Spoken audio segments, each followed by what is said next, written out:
네, 월요일 잠금 해제 시간으로 이어가도록 하겠습니다. 우선 국내 증시는 이번 주에 있을 미국의 CPI 발표를 앞두고 다소 숨고르기에 들어간 듯한데요. 그런데 하락으로 출발했지만 일제히 낙폭을 줄여가고 있습니다. 코스피 지수는 0.35% 정도 내리면서 2,460선에 걸쳐져 있는 상황이고요. 코스닥 지수는 빠르게 또 상승 전환에 성공하고 지금 0.09% 정도 오른 773선을 지켜내고 있습니다. 이 속에서 어떤 종목에 대한 재밌는 이야기들 확인해 볼 수 있을지 저희 시간 끝까지 봐주시길 바랍니다. 오늘 잠금 해제는 인포스닥 데일리 김종효 전문위원과 함께합니다. 위원님 어서 오세요. 네, 안녕하십니까. 네, 먼저 지금 시장의 분위기부터 간략하게 머니맵 통해서 확인해 보겠습니다. 오늘 일단은 삼성전자는 지금 강보합 정도 지키고 있고 SK하이닉스가 3% 가까이 좀 밀리고 있습니다. 이외에 지금 LG전자, 삼성전기, 이노텍, 디스플레이 다 지금 좀 빠지고 있는 상황이고요. 2차 전지 쪽에서는 보시는 것처럼 SK이노베이션 2% 이상의 상승세, 에코프로비엠이 오늘도 강합니다. 6% 넘게 오르고 있습니다. 이외에 지금 보면 좀 어떻게 보면 좀 오르는 종목, 빠지는 종목 비슷비슷한 양상을 좀 나타내고 있는데요. 카오도 오늘 좀 빠지고 있고 자동차 쪽에서는 기아가 상승불을 켜고 있고 오늘 지금 강하게 빨간불이 들어와 있는 쪽은 정유가스 그리고 조선기자재 쪽이 될 텐데요. 관련해서 잠시 후에 확인해 보도록 하겠습니다. 먼저 오늘 궁금한 개장 특징주 하나씩 확인해 볼 텐데요. 첫 번째는 바로 메디톡스 보겠습니다. 이 대웅제약을 상대로 냈던 보톡스 전쟁에서 승소했다라는 소식이 나오면서 지난주에 이어 오늘도 지금 강한 상승세 나타내고 있죠. 오늘도 장중에 52주 신고가를 냈는데 이 기세를 계속해서 이어갈 수 있을지 메디톡스 쪽의 상승세 어떻게 보시는지요? 네, 일단 뉴스가 긍정적으로 작용한 것은 다 아시는 내용일 거고요. 그런데 이게 끝이 아니다. 더 이어질 거다라는 얘기가 나오고 있고, 네. 대웅제약 입장에서도 나름 반격을 준비하고 있다라는 얘기가 나오고 있는 만큼, 아시는 분들은 아시겠지만 해당 종목군들을 쭉 이제 추적해 오신 분들은 아시겠지만 뉴스가 나올 때마다도 계속 출렁이고 있죠. 굉장히 오래된 이슈잖아요. 서로 기술 침해했다, 네. 아니다라는 뉴스가 벌써 몇 년째 지속되고 있는 뉴스임에도 불구하고 매출이 워낙 큰 부분을 차지하고 있기 때문에 실제로 뉴스가 나올 때마다 주가의 등락폭은 여전히 큰 상황입니다. 그렇다면 해당 종목들에 대해서는 저는 여전히 장기적으로 긍정적인 관점으로 가져갈 만한 그런 자리는 대웅제약도 그렇고 현재 메디톡스도 마찬가지라고 보고 있고요. 만약에 둘 다 이제 윈이라는 장세는 서로 이제 기술 침해를 대웅제약이 인정하고 그다음에 적절한 어떤 돈을 지불하는 것이 되겠지만 지금 대웅제약의 입장을 보면 전혀 그럴 생각이 없는 것 같기 때문에 아마 이제 금액을 낮춰서 협의를 하든지 아니면 끝까지 정말 대법원까지 한번 가보든지 그런 형태가 되겠죠. 그렇다면 해당 종목군들은 뉴스나 결과가 나올 때마다 등락이 거듭될 수밖에 없다라는 입장에서 두 종목 모두 트레이딩 관점이다라고 봐야 될 것 같고요. 현재 구간에서의 트레이딩 관점에서 의의는 누가 뭐래도 메디톡스가 차지하고 있다. 다만 메디톡스도 주가의 반등이 지금 정도까지는 괜찮은데 추가적으로 더 급등하면서 너무 이제 올라가게 되면 이게 이제 해당 이슈는 긍정적이긴 하지만 밸류에 미치는 영향 자체가 그렇게까지 크게 확산할 수 있는가를 의심받을 수 있는 자리이기 때문에 아직은 괜찮으나 추가 반등 시에는 조금 경계의 시각이 필요하다 이렇게 볼 수가 있겠고요. 투자 관점보다는 여전히 트레이딩 관점이 필요하다라고 보고 있습니다. 네, 사실 이게 또 오랫동안 끌고 왔던 이슈이니만큼 이렇게 이슈가 나왔을 때는 단기적으로 트레이딩 관점에서 보자라고 얘기해 주셨습니다. 현재 메디톡스도 장 초반에 14%대 급등이 나왔다가 현재는 7% 정도 오름폭을 줄인 상황이거든요. 관련해서 좀 유심히 지켜보도록 하겠습니다. 그러면 두 번째 개장 특징주 확인해 볼 텐데요. 앞서 얘기 드렸듯이 조선기자재가 오늘 다 같이 강합니다. 강관이나 피팅 이쪽까지 다 같이 지금 훈풍이 불어 있는 상황인데요. 일단은 여러 가지 이유들을 찾아볼 수가 있겠습니다. 대우조선해양 같은 경우에도 사실 한화그룹 품에 들어가고 나서 올해 들어서 주가 상승률이 대단하거든요. 오늘도 6% 이상 오르고 있고 그 관련해서 조선기자재 쪽이 좀 실적 개선에 대한 기대감, 낙수 효과를 누릴 수 있다라는 분석도 나오고 있는 상황에서 우리가 접근해도 괜찮은지 그리고 오늘 같은 경우에는 또 뉴스가 나왔죠. 가스관 폭파 관련한 기사가 나오면서 전반적으로 피팅이나 밸브 쪽에 또 힘이 실리고 있는데요. 이쪽 혹시 이제 상승이 정말 시작되는 건지 어떻게 보시는지요? 네, 뭐 다 아시는 것처럼 피팅이라고 하는 게 지금 뭐 성광밴드나 태광이 만들어내고 있는 피팅이라고 하는 게 뭐 에너지 쪽으로도 많이 쓰이고 있고 그다음에 뭐 조선으로도 일부 들어가고 있고 여러 업종에 네. 들어가고 있습니다. 그래서 조선조 오른다고 해서 오르는 것 일부는 맞고 전체는 아니다라고 봐야 될 것 같고요. 그다음 오늘 유가 상승하고 있잖아요. 그리고 유가 상승이 좀 더 이어질 것 같은 그런 분위기가 연출되다 보니까 오늘 또 정유주들이 또 다 강세 아니겠습니까? 그래서 이런 부분들이 원래 유가와 연동돼서 움직이는 부분이 있으니까 그것도 작용할 것 같고 뭐 제가 보기에 그 뭐 미국이 배후했다라는 뉴스는 뭐 크게 주가에 영향을 주는 것 같지는 네. 않고 오히려 이제 바이든 대통령이 지금 인프라와 관련돼서도 다 미국 거 써라 이렇게 얘기를 하고 맞아요. 있잖아요. 그런데 이 피팅 쪽에서 에너지용 피팅, 특히 이제 용접용 피팅 같은 경우에는 미국 걸 쓸 수가 없습니다. 미국 게 없거든요. 미국 게 없는데 어떻게 미국 걸 쓰겠습니까?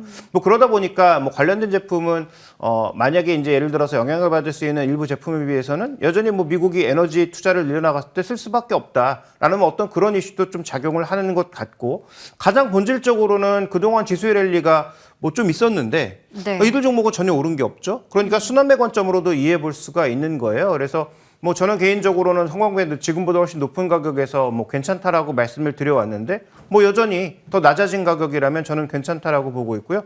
지금 일단 미국을 포함한 유럽의 에너지 투자 끝나지 않았고 여전히 진행 중이고 거기다 말씀하신 대로 조선업이 뒤를 받쳐준다면 저는 뭐 올해 실적이 나쁘지 않을 것 같다라고 보고 있고 현재 구간에서 밸류도 그렇게 비싸지 않은 구간이라고 보고 있기 때문에 뭐 성광밴드를 포함한 이 피팅 종목들에 대해서는 뭐 긍정적인 관점을 가져가고 있습니다. 네. 그런데 이런 성광밴드도 사실 목표 주가와 괴리율이 좀 큰 종목이거든요. 그렇기 때문에 목표 주가는 어느 정도로 보고 계신지요? 뭐 증권사가 지시하고 있는 목표 주가보다는 뭐 단기적인 뭐 전고점 정도의 저항선을 어떻게 돌파하느냐를 가장 먼저 살펴보실 필요가 네. 있겠고요.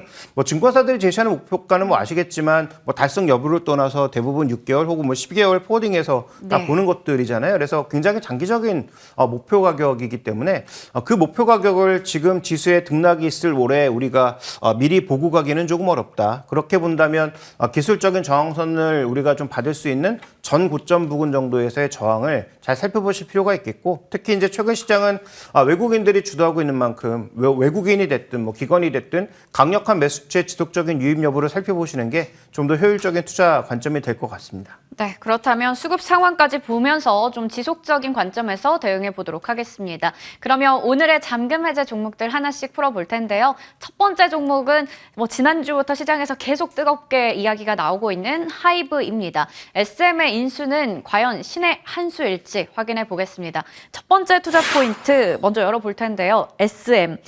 SM 인수의 효과가 굉장히 많아요. 뭐 증권가 리포트 보면 5개 정도로 대표적으로 분류를 해놓기도 했는데 글로벌 탑 티어 아티스트들을 이제 품을 수가 있게 되고 K-팝의 거의 거대 공룡급으로 이제 기획사가 성장할 수 있다라는 부분이 될 텐데요. 인수 효과부터 먼저 좀 체크해 볼까요? 네, 뭐 저는 이 이슈를 금요일에도 뭐 이 개장 때 잠깐 말씀드린 것 같은데 네. 뭐 개별 이슈에 따른 종목의 등락에 집중하기보다는 큰 그림에서 보면 이렇게 큰 업체들이 합쳐서 네. 더 큰 업체가 만들어진다라고 하는 것은 한국의 엔터업계의 가장 고질적인 문제였던 규모의 문제 그런 것을 해결할 수 있는 하나의 방향이라는 점에서 만약에 이게 뭐 카카오랑 이루어지든 SM이랑 이루어지고 났을 때 그 결과물을 보고 나서 과연 JYP와 YG는 어떻게 움직일 것인가. 네. 그다음에 딜을 한번 놓쳤던 CJ그룹은 과연 또 어떤 행보를 보일 것인가. 이걸 이제 우리가 주목해 볼 필요가 있는 거죠. 그래서 우리나라 엔터 산업도 M&A를 통해서 좀 더 규모를 키울 가능성, 장기적으로는 이걸 좀 봐야 될 것 같고요.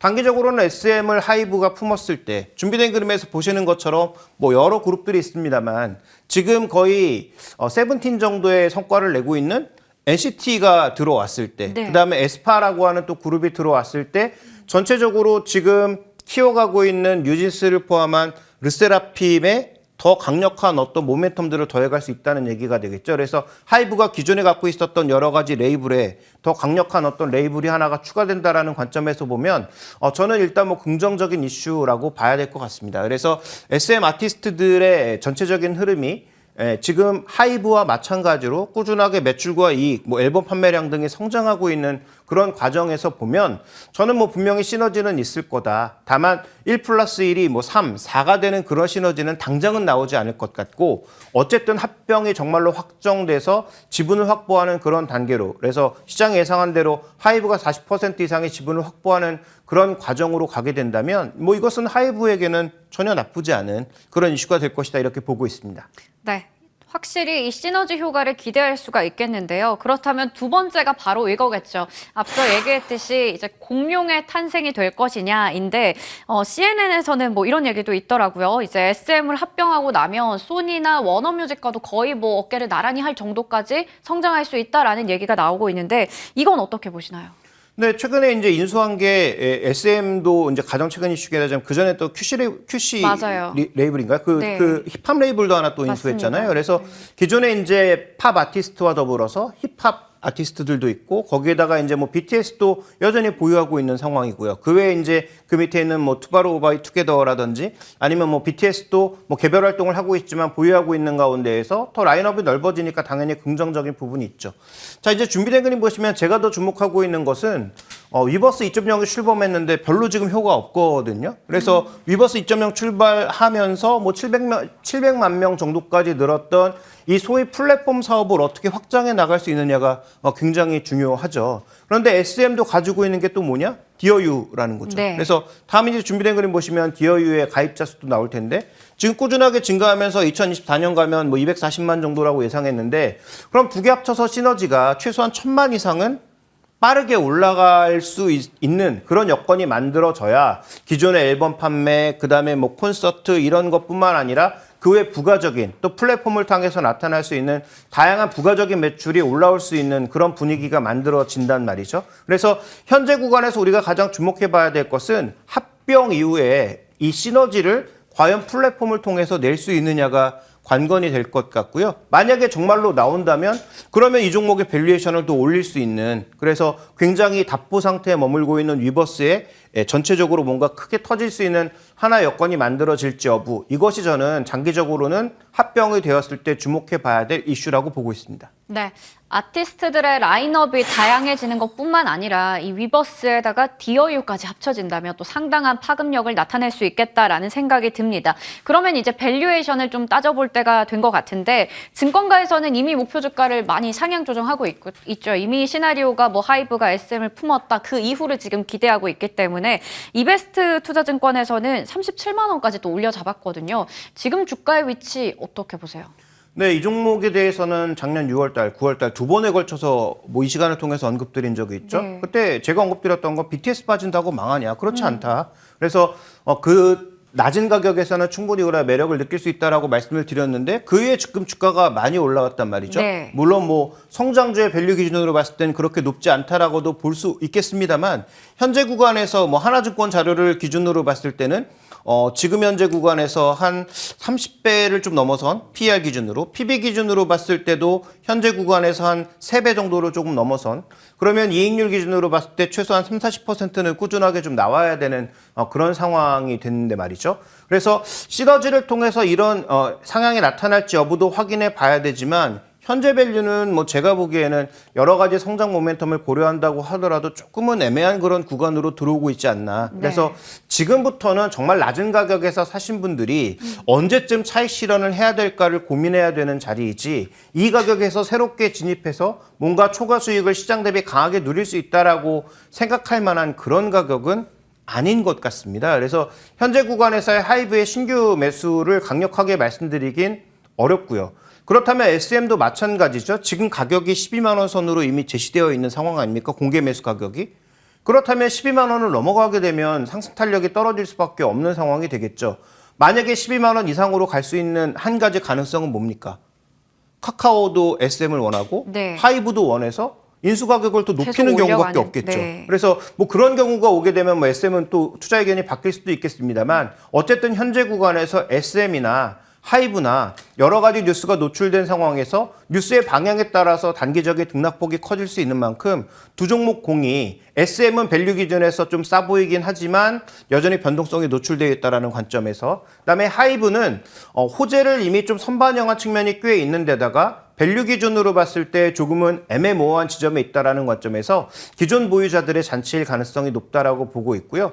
해당 이슈에 따라서 가격이 정말로 저는 목표 가격이 크게 변할 수 있기 때문에 목표 가격은 말씀드리지 않고 어쨌든 지금 구간에서는 보유자 영역이다, 이렇게 말씀드리겠습니다. 네, 하이브는 일단 보유자만의 영역이다라는 부분에서 얘기를 주셨습니다. 지금은 신규 진입보다는 보유자 입장에서 어느 정도의 가격대에서 적절하게 수익을 할지를 좀 고민할 때다라고 얘기를 주셨고요. SM까지 함께 또 밸류를 체크해 봤습니다. 그러면 이제 두 번째 종목으로 넘어가 보도록 할게요. 오늘의 두 번째 종목은 CS 윈드입니다. 올해는 과연 수익성을 회복할 수 있을지 첫 번째 투자 포인트 열어보겠습니다. 글로벌 풍력 시장은 일단 어떤 흐름을 나타내고 있는지 먼저 좀 체크를 해볼까요? 근데 최근에 공시에서도 500억 가량의 공사 물량이 잡히고 있는 등 네. 일단 수준은 계속 이어지고 있죠. 그런데 작년에 이제 이 주가가 망가졌던 것은 실제로 시장이 망가진 부분도 있지만 이 종목의 수익성이 크게 떨어지기 시작하면서, 그러니까 전체적인 이익의 컨센서스가 낮아지기 시작하면서 주가가 이제 하락했다라고 봐야 되는 상황인데요. 최근에 이제 글로벌 주가 흐름 보시면 일단 오스테드나 베스타스 모두 약간의 반등을 좀 시도하고 있는 그런 양상입니다. 그런데 아시는 것처럼 지금 풍력 쪽, 특히 해상 풍력과 관련돼서는 멈추지 않고 뭔가 수주가 계속적으로 나타나고 있는 상황이거든요. 그렇다면 결국은 CS 윈드라고 하는 종목이 앞단에 있는 종목군들의 흐름과 맥락을 계속 같이 할 수밖에 없다라는 측면에서 보면 일단 단기 반등은 조금 나타날 것 같다, 이렇게 해석이 가능하고요. 다만 이 반등을 지속적으로 이어가기 위해선 다 아시는 것처럼 정책적인 배려가 계속 필요한 거죠. 그런데 이런 고금리, 그다음에 상대적으로 경기는 축소되고 있는 상황에서 해당 업종에 계속 정부의 정책이나 긍정적인 돈들이 밀려 들어올 수 있는지는 결국은 미국 정부의 정책 결정에 달려 있다. 그래서 과연 미국 정부가 얼마나 강한 정책을 올해도 지속할 수 있을지에 따라서 이 종목의 수익률이 결정될 수 있다는 관점에서 보면 글로벌 시장에서의 수주가 늘어나고 있는 것은 분명하나 더 중요한 것은 마진율, 수익률이고 그 수익률 측면에서의 아직 긍정적인 모멘텀은 확연하게 보여지진 않았다. 그걸 결정할 수 있는 미국 정책 모멘텀 결정이 아마도 1분기 정도에는 뭔가 나타날 수 있겠다, 이렇게 좀 보고 있습니다. 네, 그렇다면 그 1분기 정도에는 나타날 수 있는 정책 효과에 대해서 좀 더 자세하게 알아보겠습니다. 네, 준비된 그림으로 좀 확인을 해볼까요? 자, 일단 가장 중요한 거 보시면 수주 잔고가 계속 증가하고 있습니다. 이 늘어나고 있는 수주 잔고는 조금 전에 말씀드렸던 대로 일단 미국의 포커싱이 돼서 여러 가지 얘기가 나오고 있습니다만 영국을 포함한 북해 지역은 더 빠르게 증가하고 있는 양상이고요. 그 다음에 이제 국내에서도 일정 부분 수주 탄력이 앞으로 늘어날 개연성에 대해서는 계속 언급이 되고 있죠. 따라서 일단 정책 쪽에서 좀 더 강하게 뭔가 보조금이라든지 이런 것들을 밀어주기 시작한다면 저는 이 늘어난 수주 잔고보다 더 강하게 뭔가 주가가 반응할 수 있는 그런 양상으로 갈 수 있지 않나, 이렇게 보고 있습니다. 그래서 다시 한번 언급드리지만 우리나라뿐만 아니라 일단 CS 윈드가 지금 포커싱이 되고 있는 것은 미국 쪽이기 때문에 네. 미국 쪽에서 얼마나 강한 모멘텀이 나오는지 여부가 핵심 포인트이고요. 그래서 저 수주 잔고의 증가가 좀 더 빠른 속도로 나타난다면 그렇다면 저는 현재 주가가 밸류 기준으로 봤을 때 조금 애매모호한 부분이 있긴 하지만 수주 잔고가 크게 증가한다라면, 그 다음에 마진이 좀 더 작년 대비해서 올라갈 수 있는 그런 여건이 만들어진다면 저는 전고점까지는 아니더라도 제한적인 반등은 가능하지 않을까, 이렇게 보고 있습니다. 네, 일단 전반적으로 풍력주들이 지금 거의 3거래일 연속으로 다 같이 올라가고 있는데 지금 CS 윈드는 7만 원대 초반에 위치해 있죠. 그러면 밸류를 어느 정도로 보시는지 목표 주가까지 부탁드립니다. 네, PR과 PBR 모두 봤을 때 과거에 가장 좋았던 시기, 수익성도 올라오고 수주도 폭발적으로 올라왔던 그 시기까지 회복하기에는 저는 조금 어렵지 않나, 단기간에는. 그래서 지금 우리가 볼 수 있는 현실적인 목표가는 그러면 PB 기준에서도 4배, 5배 이렇게까지 높게 볼 수 있는 그 수준은 아니라는 거죠. 그래서 수익성과 수주 잔고의 증가를 모두 확인해야 되는 상황이기 때문에 지금 그렇다면 3배 내외에서 움직이고 있는 양상인데 PB 기준으로는 한 3.3배 정도, 그 다음에 PR 기준으로 봤을 때는 현재 구간에서 굉장히 조금 높은 가격인데 이 높은 가격의 이유는 작년에 마진율이 떨어졌기 때문이란 말이죠. 올해 마진율이 회복하면 저 PER은 생각보다 낮아질 수 있는 그런 변수가 있습니다. 그래서 정책과 관련된 변수가 PER을 좀 더 확실하게 바꿔주는 그 시기가 와야 저는 뭔가 좀 움직일 수 있지 않을까라고 보고 있고요. 그래서 PB 관점에서 판단한다면 저는 전고점 부근인 9만 원대보다는 한 8만 원 정도 PB 기준에서 한 3.3배 정도를 목표 가격으로 해서 접근해 보시는 게 어떨까라고 판단하고 있고요. 여러 번 언급드렸던 것처럼 정책이 중요하니까 정책이 기대만큼 못 나온다? 그러면 수익률에 상관없이 좀 비중을 줄여야 하는 그런 구간에 있는 거죠. 왜냐하면 아까 언급드렸던 것처럼 성장을 반영한 주가거든요. 지금 현재 구간에선. 그래서 그 성장 예상만큼 나와주지 않으면 뭐 실망 매물도 충분히 나올 수 있다는 측면에서 글로벌 종목군들의 주가 동향과 더불어 정책의 강도를 반드시 확인하고 접근하셔야 될 것 같습니다. 네, 좋습니다. 이미 성장이 좀 반영이 되어 있는 주가이기 때문에 정책의 이 뒷받침 확실하게 확인할 필요가 있겠고요. 전고점 아래 부분인 8만 원 목표 주가 설정해 주셨습니다. 지금까지 잠금 해제 인포스닥 데일리 김종효 전문위원과 함께 이야기 나눠봤습니다. 위원님 감사합니다.